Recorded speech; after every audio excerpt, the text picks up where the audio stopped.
చెంచలమ్మ ఏం చేయాలని అర్థం కాక లేచి నిలబడి సింధూర వైపు చూస్తూ ఉంటుంది. సింధూర ఏడుపును చూసి ఇక చెంచలమ్మ అయితే చలించిపోయి దగ్గరికి వస్తూ ఉంటుంది. సింధూర కూడా అత్తమ్మ ప్రేమ దక్కుతుంది అని సంతోషపడుతూ తను కన్నీళ్లు తుడుచుకొని పైకి లేచి అత్తమ్మ అని పిలవబోతూ ఉండగానే చెంచలమ్మ దగ్గరికి వస్తుంది. ఈలోపే అక్క అక్క అనుకుంటా రేణుక వచ్చి అక్క నీకోసం ఎవరో వచ్చారు అని చెప్పగానే ఆ పద వెళ్దాం అని చెప్పేసి ఇక చెంచలమ్మ సింధూరని ఏమీ మాట్లాడకుండా అక్కడి నుంచి అయితే వెళ్ళిపోతూ ఉంటుంది. సింధూర వైపు రేణుక చూసి నవ్వుకుంటూ అక్కడికి వెళ్తాది. సింధూర కూడా కన్నీళ్ళు తుడుచుకొని సరే అని చెప్పేసి వాళ్ళ అత్తమ్మ వెనకనే కిందికి దిగుతారు. ఇద్దరు కిందికి రాగానే సింధూర తీర్పిచ్చి పెళ్లి చేసిన అమ్మాయి అక్కడికి వస్తుంది. నమస్కారం అమ్మ అని చెప్పేసి నమస్కారం పెడుతుంది. ఎవరు మీరు అని చెప్పేసి అనగానే నమస్కారం అమ్మాయి గారు అని చెప్పేసి సింధూర కూడా పెడతారు.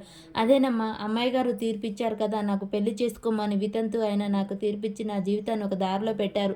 అమ్మాయి గారు ఇచ్చిన తీర్పు వల్లే నా పెళ్లి జరిగింది అని చెప్పగానే ఆ రోజు ఇచ్చిన తీర్పుని గుర్తు చేసుకుంటూ ఉంటారు. చూడమ్మా నీ మనసులో ఎటువంటి సందేహం లేకుండా నీకు ఇష్టమైతే నువ్వు పెళ్లి చేసుకోవచ్చు.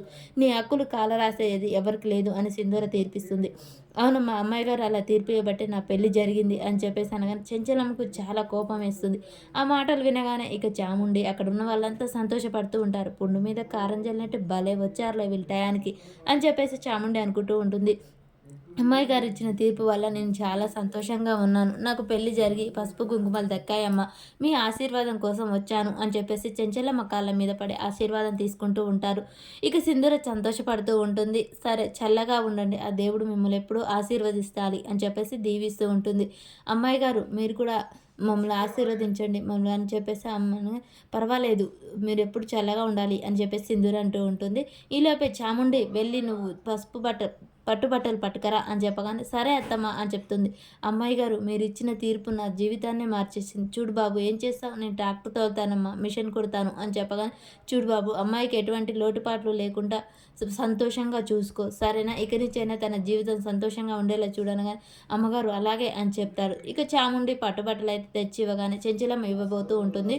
చూడ అమ్మగారు ఒక్క నిమిషం, మా పెళ్లి జరగడానికి కారణం అమ్మాయి గారి చేతుల మించి మాకు ఈ బట్టలు ఇప్పించండి అమ్మ, మాకు సంతోషంగా ఉంటుంది అని చెప్పగానే చెంచలమ్మ అలా చూస్తూ ఉంటుంది.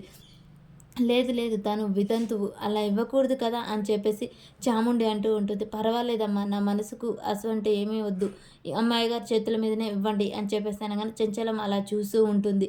సింధూర అలా మౌనంగా చూస్తూ ఉండగానే ఇక చాముండి అక్కడ ఉన్న రేణుక చూడమ్మా నువ్వేదో ఆశపడుతున్నావు కానీ వితంతుగా ఉన్నావు, నువ్వు సౌభాగ్యవతి అయ్యావు, అంత మాత్రాన నువ్వు వితంతు చేత బట్టలు అందుకుంటావా, అలా ఇవ్వకూడదనే కదా మా వదిన ఇస్తుంది, ఆ మాత్రం అర్థం చేసుకోలేదా అని చెప్పేసి ఇక రేణుక భవతి అలా మాట్లాడుతూ ఉంటారు. చెంచలమ్మ చూస్తూ ఉంటుంది.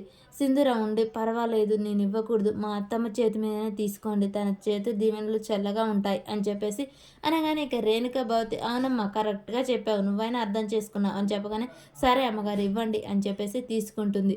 ఇక అందరూ సంతోషంగా ఉన్నారు. చూడండి నా జీవితాన్ని ఇలా మార్చిన అమ్మాయి గారు జీవితం కూడా బాగుండాలి, అమ్మాయి గారు మీరు కూడా పెళ్లి చేసుకుని సంతోషంగా ఉండండి అమ్మ, నాలాగే మీరు సంతోషంగా పసుపు కుంకుమలతో ఉండాలి అని చెప్పేసి అమ్మాయి అంటూ ఉంటుంది.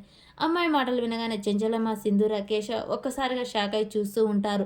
ఇక అక్కడే ఉన్న రేణుక భవతి అలాగే సంతోషపడుతూ ఉంటారు. బాగా జరిగింది, ఇలాగే కావాలి వీళ్ళకు అని చెప్పేసి ఇక చాముండి అయితే పట్టలేని సంతోషంతో నవ్వుకుంటూ ఉంటుంది.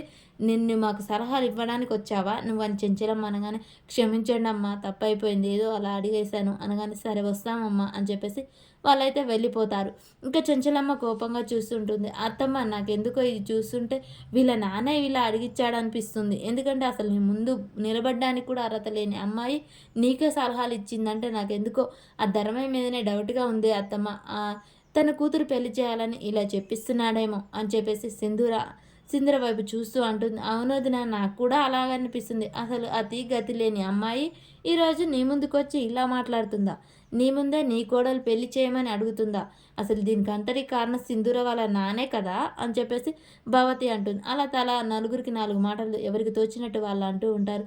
మా నాన్న అలాంటి వాడు కాదు అని సింధూర అంటుంది. ఎలాంటి వాడో నాకు తెలుసులే, అలాంటి వాడు కాందే మీకు అత్తమ్మ మీద ఫిర్యాదు చేశాడా అని చాముండి అంటుంది. అలా అందరు రెచ్చగొడడంతో చెంచలమ్మ మళ్ళీ కోపంగా లోనికైతే వెళ్ళిపోతుంది. చూడు నాకు దొరికిన ఏ అవకాశాన్ని వదులుకోను అని చాముండి మనసులో అనుకొని వెళ్ళిపోతుంది.